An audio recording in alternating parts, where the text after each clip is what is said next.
Dober dan, spoštovani gospe in gospodje.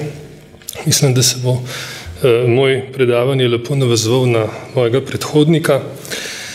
Namreč, ko smo se pripravljali na tole predavanje okrog financiranja, ohranjanja in razvoja prometne infrastrukture, smo si postavili par ključnih vprašanj. To se pravi, kje dobiti denar za popravilo glavnih in regionalnih cest, kje dobiti denar za poplačilo kreditov za že zgrajene avtocestne odseke in za dograditev in dokončanje avtocestnega sistema. Koliko tranzitnega tovornega prometa lahko prevzame izgrajen železniški sistem in kako se bo naš položaj v Evropi in razvoj prometne infrastrukture doma in v soseščini odrazil na pričakovane prometne tokove. Da bi si lahko odgovorili na ta vprašanja in na vprašanje o tem, kakšne so potrebne vlaganja in kakšne možne vire iz prometne infrastrukture lahko pričakujemo v prihodnje, se moramo najprej raziskati pričakovane prometne tokove. Zato smo v naši raziskavi predvideli dokončanje avtocestnega sistema z manjkajočimi deli.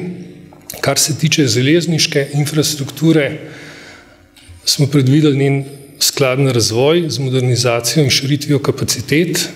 Kar se tiče Luke Koper, pa pričakovan pretovor in izkoriščenost njenega potenciala, tako kot ga predvidevajo njihovi plani do leta 2040. Slovenija je tudi tranzitna država, tele dva koridorja, baltsko-jadranski in mediteranski, potekata preko našega ozemlja.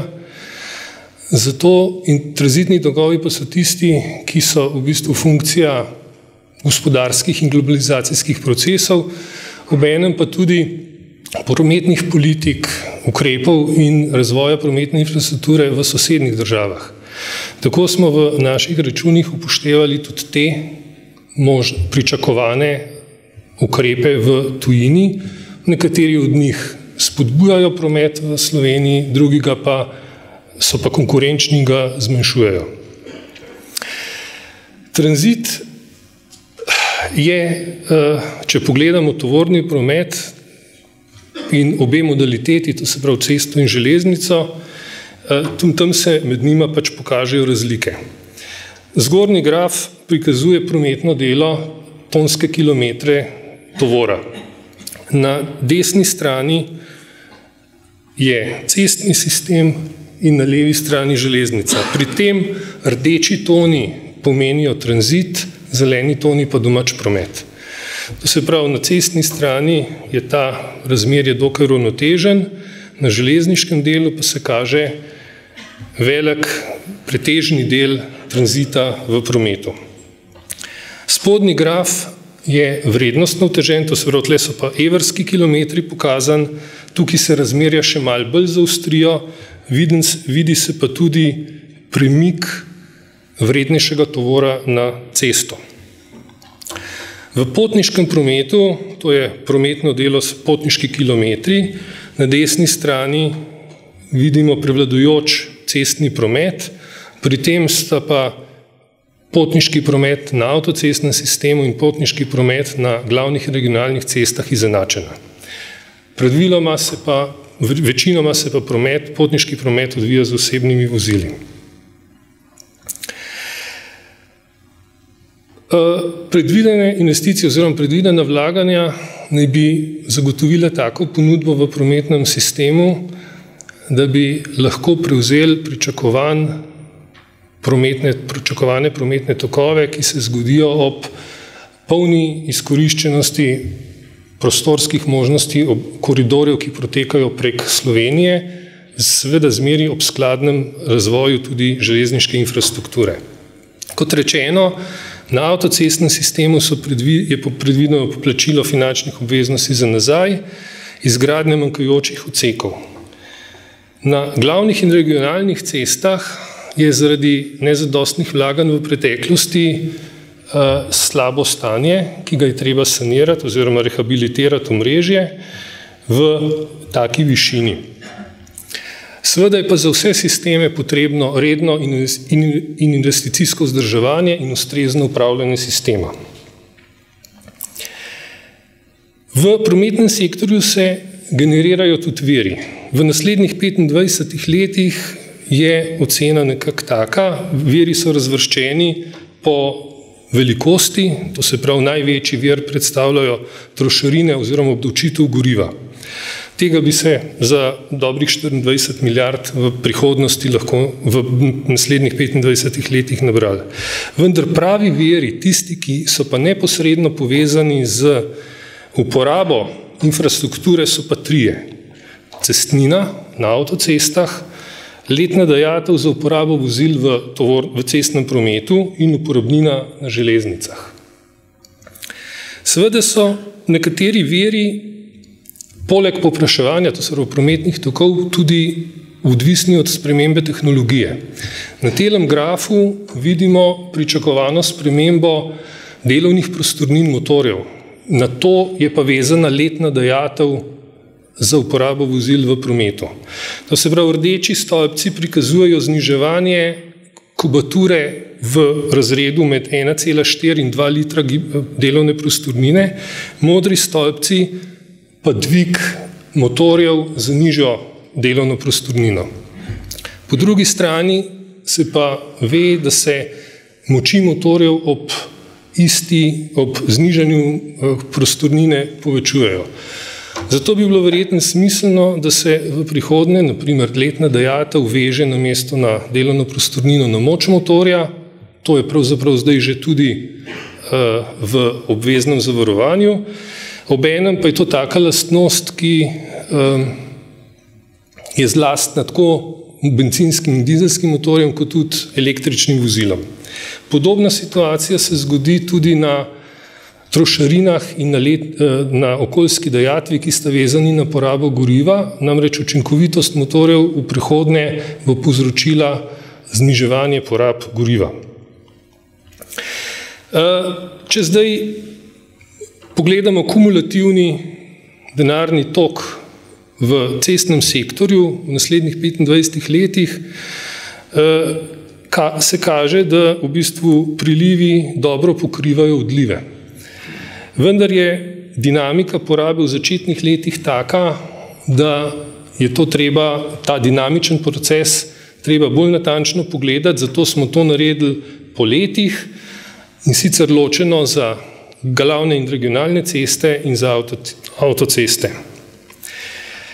Na glavnih in regionalnih cestah sedaj približno polovica letne dajatve se pravzaprav vrača na področje cest.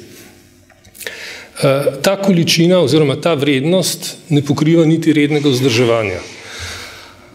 Stanje na glavnih in regionalnih cestah je zato v bistvu slabo, 70% cest je v slabem in zelo slabem stanju. V posledici oziroma v trendu tega nadaljevanja bi seveda lahko prišlo do zapor cestnih odsekov, omejitev premostitvenih objektov, kar bi pomenilo poslabšanje dostopnosti in posledično tudi znižanje konkurenčnosti gospodarstva. Zato upravljavec glavnih in regionalnih cest potrebuje stalen in stabilen vir, letno dajatev v polnem obsegu. Vendar tudi poln obseg letne dajatve ne bo pokril rednega in normalnega investicijskega vzdrževanja. Zato je trebno poskrbeti tudi za povečanje, za dvig te dajatve.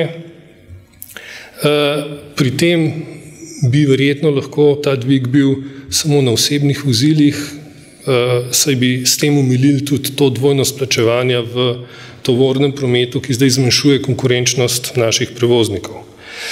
Vendar za pokrivanje zaostanka, ki je bil prej omenjen, pa letna dajatev ne bo dovolj, zato je treba zagotoviti nek začasen, dodaten vir, naprimer bencinski cent. Ta bi v začetnih letih, če bi bil vezan na porabo goriva, znašal nekje med 7 in 9 centov pri litru goriva, v kasnejših obdobjih se bi pa lahko nekoliko znižal. Zdaj, tak način financiranja glavnih in regionalnih cest bi nekako bil tudi za uporabnike dovolj uravnotežen, namreč uporabniki bi v bistvu plačevali nek pavšalni del ob registraciji vozila, preostanek pa skozi porabo, to se pravi tisti, ki se vozimo več, bi pač tudi prispevali več za ta namen. Še avtocestni sistem, ki je na dolgi rok vzdržen.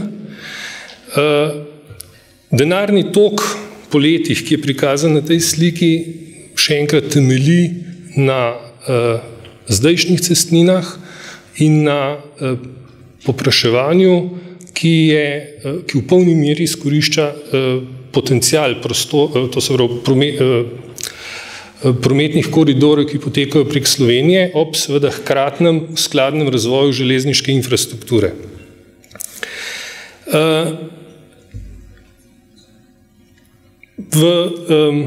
Glede na v bistvu zasedenost oziroma dobro zasedenost avtocest oziroma teh koridorjev z tovornim prometom, pa ni razloga, da se cestnine ne bi dvignile in da bi se na ta način zmanjšali obsegi, ki so zdaj potrebni za reprogramiranje dolgov za že izgrajene odseke. Če povzamem, za glavne in regionalne ceste zelo slabo stanje zahteva takojšnje ukrepanje, pri čemer je treba kot ukrepe zagotoviti stalen in stabilen vir, letno dajatev kot temeljni vir za glavne in regionalne ceste, za rehabilitacijo omrežja zaradi preteklih nizkih vlaganj pa je treba zagotoviti sredstva iz drugih virov. Na avtocestnem sistemu ta hkratni primanjkljaj za pokrivanje obveznosti ob zasedenih avtocestah omogoča dvig cestnin ob zdajšnjem reprogramiranju dolgov. S tem dvigom pa bi se poplačilo obveznosti za nazaj preneslo na dejanske uporabnike cest, zmanjšalo bi se pa tudi tveganje za že izdane garancije države. Toliko z moje strani, hvala lepa.